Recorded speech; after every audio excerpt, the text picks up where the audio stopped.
Hey viewers, welcome to What's Going On. Let's talk about Nora Fatehi's recent music video जो कि बहुत ही ज़्यादा controversial हो गया है और लोग उस उनको काफ़ी कॉल आउट कर रहे हैं उनके म्यूज़िक वीडियो के लिए। उन्होंने सिर्फ में उसमें as an dance artist perform किया है जिसमें उसके साथ जो है संजय दत्त भी हैं जो कि बहुत ही सीनियर मोस्ट एक्टर हैं और दोनों ने साथ में परफॉर्म किया है। जैसे ही सॉन्ग आउट हुआ तो पूरे सोशल मीडिया उन्हें कॉल आउट करने लगे और जो सॉन्ग था उसके लिरिक्स को लेके या जो उसमें डांस हो रहा है उसको लेके, क्योंकि जो लिरिक्स हैं they are really very vulgar और इवन जो डांस मूव्स हैं वो भी काफ़ी वल्गर हैं। तो लोगों का कहना है कि इस तरह की चीज़ें अगर आप सेंसर बोर्ड से पास करा के ला रहे हो तो means how sensor board is passing this kind of songs. इस तरह के जो लिरिक्स हैं, इस तरह की जो वर्डिंग्स हैं वो कैसे मतलब सेंसर बोर्ड पास कर रहा है। और ये सॉन्ग जो है राकिब आलम जी ने इस सॉन्ग के लिरिक्स को लिखा है और सत्यवती राठौड़ इसकी सिंगर है और जो म्यूज़िक है वो अर्जुन ने लिखे हैं। तो जिसके बाद लोग बहुत ज़्यादा इन तीनों को भी ट्रोल कर रहे हैं, इवन नोरा को भी ट्रोल कर रहे हैं कि इस तरह के डांस मूव्स आप कर रही हैं।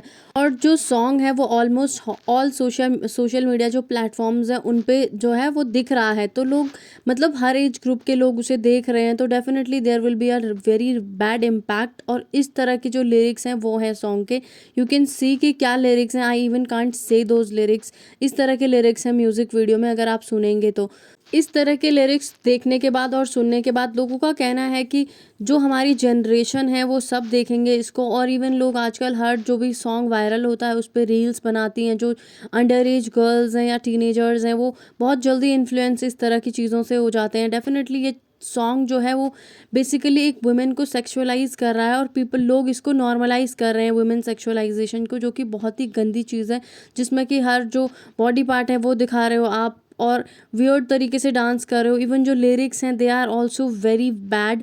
और उसके बाद जब चीज़ें जो हमारी यूथ जनरेशन है उसके सामने इस तरह की चीज़ें आएंगी तो definitely they will get influenced easily. तो वो भी इसी डायरेक्शन में जाएंगे और इस तरह की चीज़ें करेंगे। तो इन तरह की चीज़ों को नॉर्मलाइज करना I think this is wrong thing.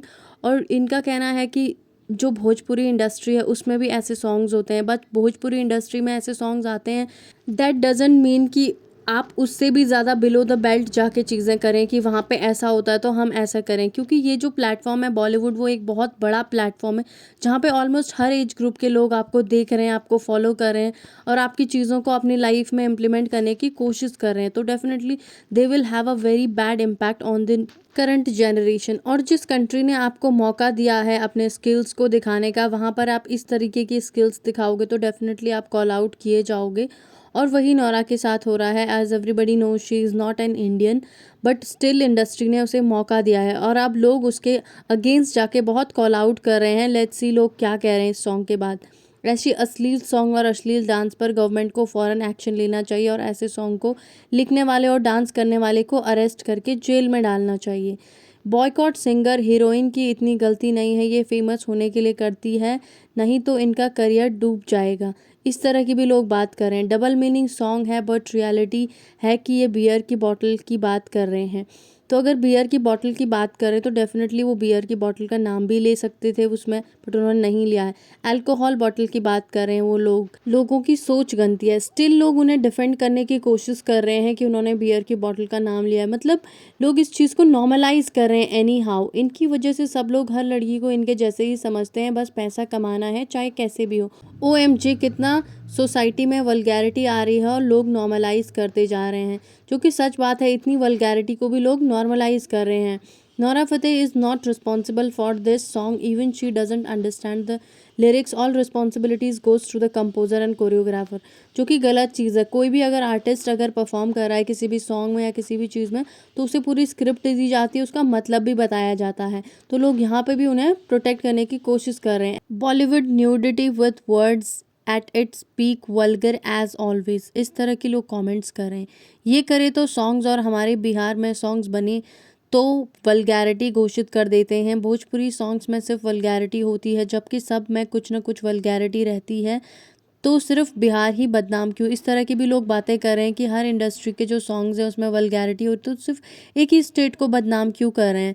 तो ये चीज़ है कि चाहे कोई भी इंडस्ट्री हो, कोई भी प्लेटफॉर्म हो, कहीं भी इस तरह के जो वल्गर कंटेंट है उन्हें प्रमोट नहीं किया जाना चाहिए। Definitely there should be some restrictions, या फिर हर चीज़ की एक लिमिट होती है, तो there should be a limit of content. Even लोग का ये भी कहना है कि वो वुमेन्स कहाँ हैं जो बादशाह को कॉल आउट कर रही है। Where are the womens who were saying too much for Badshah and his lyrics, where is the Haryana government female officer. इस तरह की भी लोग क्वेश्चनिंग कर रहे हैं, कॉल आउट कर रहे हैं इनको। ये सिर्फ हमारे बच्चों को बर्बाद कर रहेंगे, खुद के फ्यूचर तो इनके सिक्योर हैं। इस तरह की भी लोग बात कर रहे हैं, क्योंकि इस चीज़ का जो हमारी यूथ जनरेशन है उस पर बहुत बुरा इम्पैक्ट पड़ रहा है। बिकॉज आइटम सॉन्ग्स या फिर इस तरीके के सॉन्ग्स पहले भी होते थे, बट इस तरीके की बैड वर्डिंग्स या फिर इतने गंदे लिरिक्स डायरेक्टली नहीं होते थे, ना ही वो बच्चों के माइंड को इतना इम्पैक्ट करते थे, क्योंकि उनका इतना ज़्यादा इम्पैक्ट नहीं होता था। और उस टाइम में जो सोशल मीडिया था वो भी इतना ज़्यादा पॉपुलर नहीं था जितना कि अब है, जितना कि जो रीच है सोशल मीडिया की वो इतनी ज़्यादा अब है, वो तब नहीं थी। तो इस चीज़ से भी बहुत ज़्यादा इम्पैक्ट जो है वो हमारी सोसाइटी पे और जनरेशन पे पड़ रहा है। और इन सब में नोरा को इसलिए भी ट्रोल किया जा रहा है क्योंकि मोस्ट ऑफ द टाइम वो अपने इंटरव्यूज़ में या फिर जो भी उसके प्रमोशंस होते हैं वहाँ पे वो जो बात करती हैं तो वुमेन एम्पावरमेंट की और वुमेन फेमिनिज्म की, इस तरीके की बातें करती हैं। और एट द सेम टाइम वो इस तरीके के जो वल्गर वीडियोज़ हैं, इस तरीके की जो वल्गर म्यूज़िक है उसको प्रमोट कर रही है और इवन उनमें काम कर रही हैं। तो इस वजह से लोगों का कहना है कि एक तरफ आप ऐसी बातें करती हो और एक तरफ आप इस तरीके की जो चीज़ें हैं हमारी यूथ को इन्फ्लुएंस करने की वो कर रहे हो, तो definitely this will have a negative impact on everyone's mind. तो इस वजह से भी वो ज़्यादा ट्रोल हो रही हैं। सो या that's it for this video. What's your opinion about this? Please do let me know in the comment section, and thank you for watching the video. Do like, share and subscribe the channel for more such updates.